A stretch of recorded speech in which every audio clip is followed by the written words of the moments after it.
Hello everyone, my name is Jaya Ghosh and once again welcome to my channel. Hope you are doing well. So आज की video में हम लोग बात करने वाले हैं class 10th chapter 1 real numbers के बारे में। चैप्टर को स्टार्ट करने से पहले जिन बच्चों के पास पुरानी बुक है वो प्लीज मार्क कर लें। एक्सरसाइज 1.1 एंड एक्सरसाइज 1.4 अब आपके सिलेबस में नहीं है। तो अब हम ऐसा करेंगे, जब भी हम कोई नया चैप्टर स्टार्ट करेंगे ना, उसके पहले ही मैं आपको बता दूंगी कि आपको क्या क्या टॉपिक उस चैप्टर से पढ़ने हैं, सो दैट कि आप लोग उसमें मार्क कर लें। जिन बच्चों के पास नई बुक है उनको कुछ नहीं करना है, उनकी जो बुक है वो न्यू सिलेबस के अकॉर्डिंग प्रिंट हुई है। जिन बच्चों के पास पुरानी बुक है वो अपनी बुक में मार्क कर लें। जो हमारा फर्स्ट टॉपिक है वो है the fundamental unit of arithmetic. इसको पढ़ने से पहले जो आपका चैप्टर नेम है ना रियल नंबर्स, पहले हम लोग समझेंगे कि रियल नंबर्स क्या होते हैं, कौन कौन से नंबर्स मिलके रियल नंबर्स बनते हैं। उसके बाद इस हम लोग टॉपिक को कंटिन्यू करेंगे। पहले आता है आपका नेचुरल नंबर। आई बिलीव आप सबको पता है नेचुरल नंबर क्या होते हैं, होल नंबर क्या होते हैं, इंटीजर्स क्या होते हैं, बट एक बार फिर से हम लोग रिवाइज कर लेते हैं। मैं बिल्कुल बेसिक से स्टार्ट कर रही हूँ। Natural numbers are counting numbers. 1 2 3 4 5 6 ये आपके नेचुरल नंबर्स होते हैं। नेचुरल नंबर को हम लोग n से डिनोट करते हैं, ठीक है। और नेचुरल नंबर को अगर हम लोग नंबर लाइन पे एक्सटेंड करेंगे तो ये एंडलेस एक्सटेंड हो सकते हैं। सेकंड आपका आता है होल नंबर।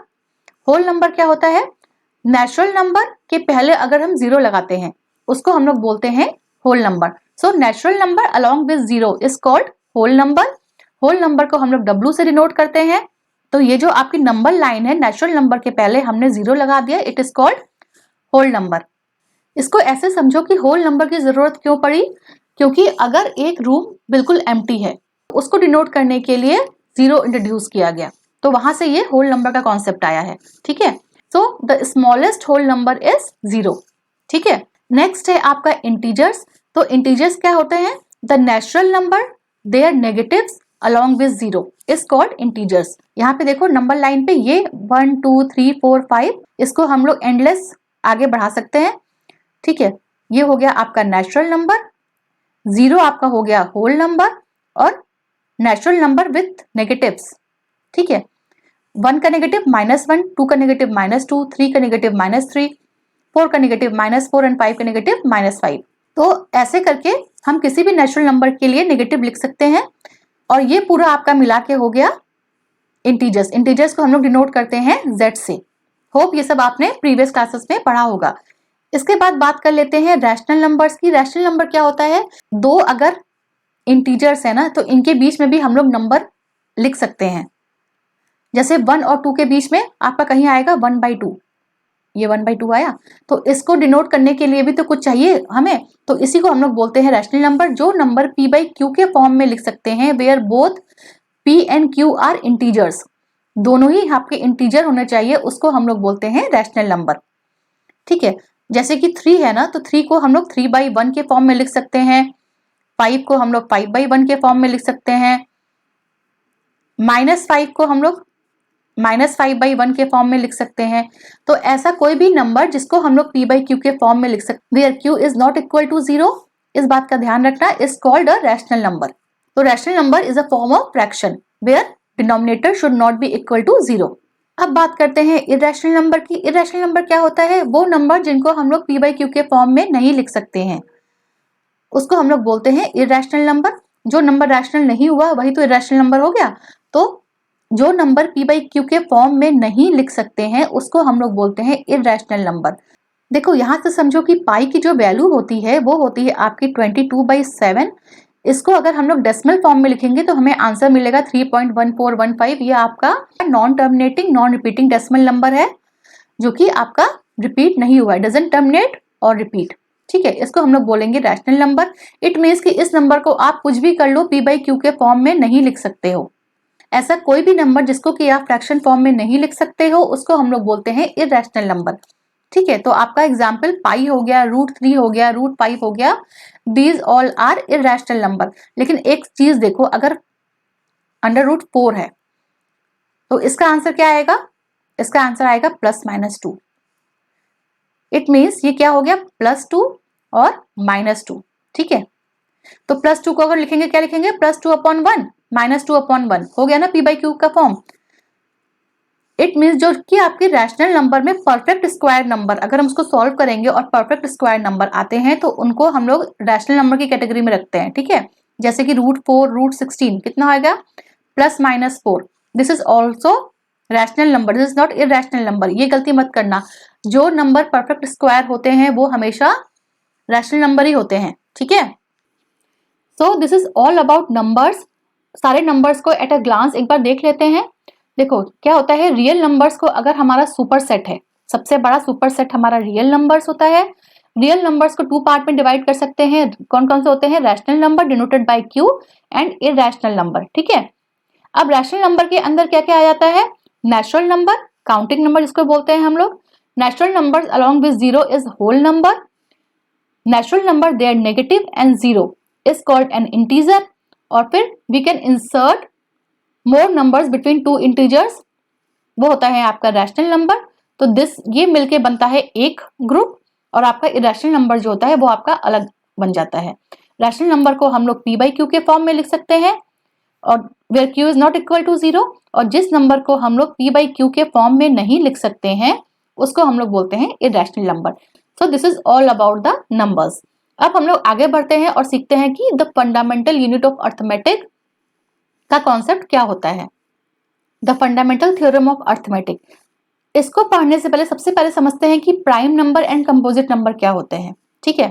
तो देखो, अगर मैं कोई नंबर लिख रही हूँ, काउंटिंग नंबर लिख रहे हैं, नेचुरल नंबर हम लोग लिख रहे हैं 1 2 3 4 5 6 7 8, इसमें प्राइम नंबर क्या होता है, प्राइम नंबर जो खुद की टेबल में आता है और 1 की टेबल में आता है उसको हम लोग बोलते हैं प्राइम नंबर। प्राइम नंबर की सिंपलेस्ट डेफिनेशन यही होती है कि 1 की टेबल में आ जाए और खुद अपने टेबल में आ जाए। तो देखो 1 3 5 7, these all are prime numbers। और जो प्राइम नंबर नहीं है वो आपके कंपोजिट नंबर हो गए। प्राइम नंबर को ऐसे भी समझो कि factors of prime number is 1 and the number itself.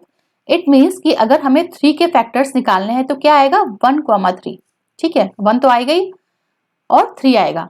5 का फैक्टर्स 1, 5, 7 का factor 1, 7।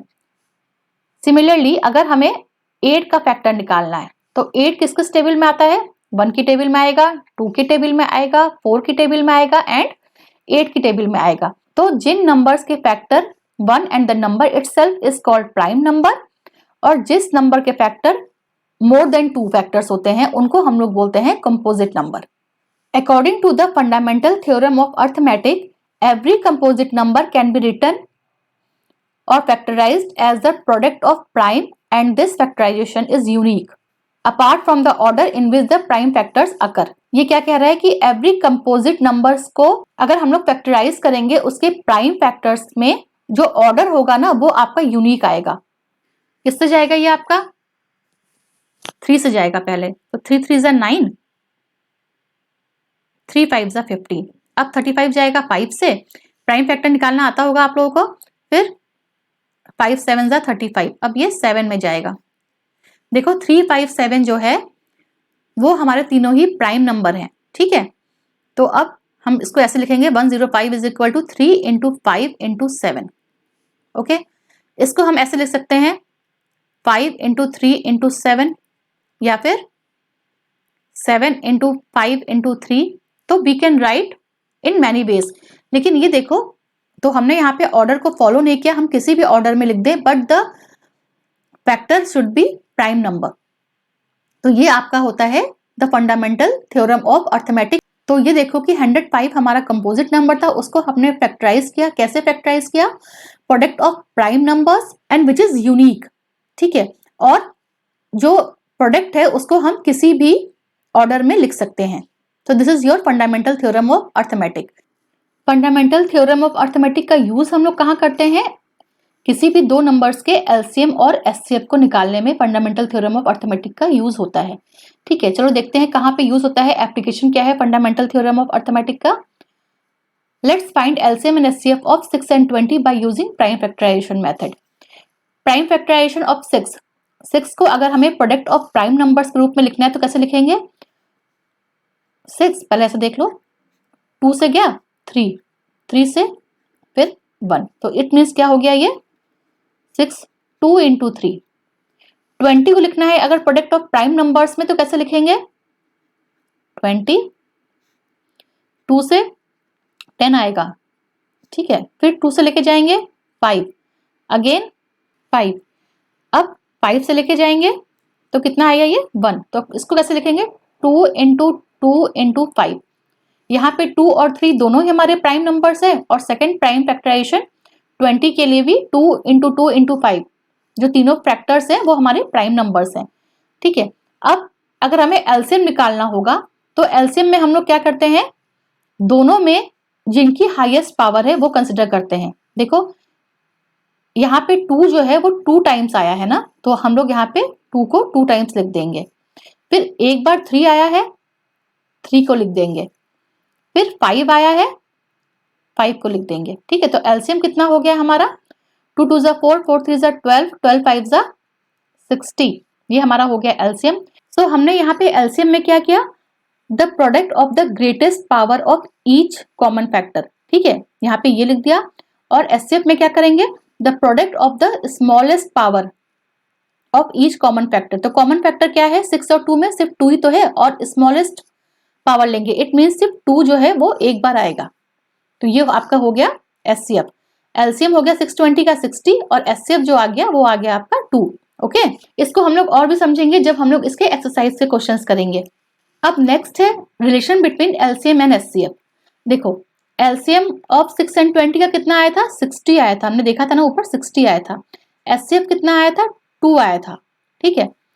Is equal to first number क्या है? 6 है, सेकंड नंबर क्या है? 20 है।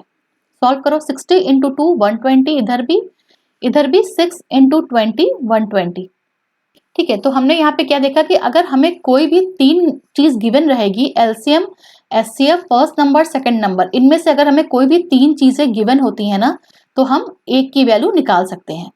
तो ये है आपका relation between LCM and HCF. याद रखना, कोई भी 3 चीजें गिवन रहेंगी तभी आप एक की वैल्यू निकाल सकते हो। तो ये है आपका complete the fundamental theorem of arithmetic का कॉन्सेप्ट। इसमें हम लोगों ने बेसिकली एलसीएम और एचसीएफ के लिए इसको हम लोग यूज करते हैं। अब नेक्स्ट वीडियो में हम लोग इसी टॉपिक के लिए जो क्वेश्चन है, एक्सरसाइज आपकी 1.1 नए बच्चों के लिए, एक्सरसाइज 1.2 वो बच्चे जिनके पास पुरानी बुक है वो हम लोग सॉल्व करेंगे। आगे के कॉन्सेप्ट्स और एक्सरसाइज को देखने के लिए, समझने के लिए please stay tuned with me and don't forget to subscribe this channel. Thank you very much for watching my videos.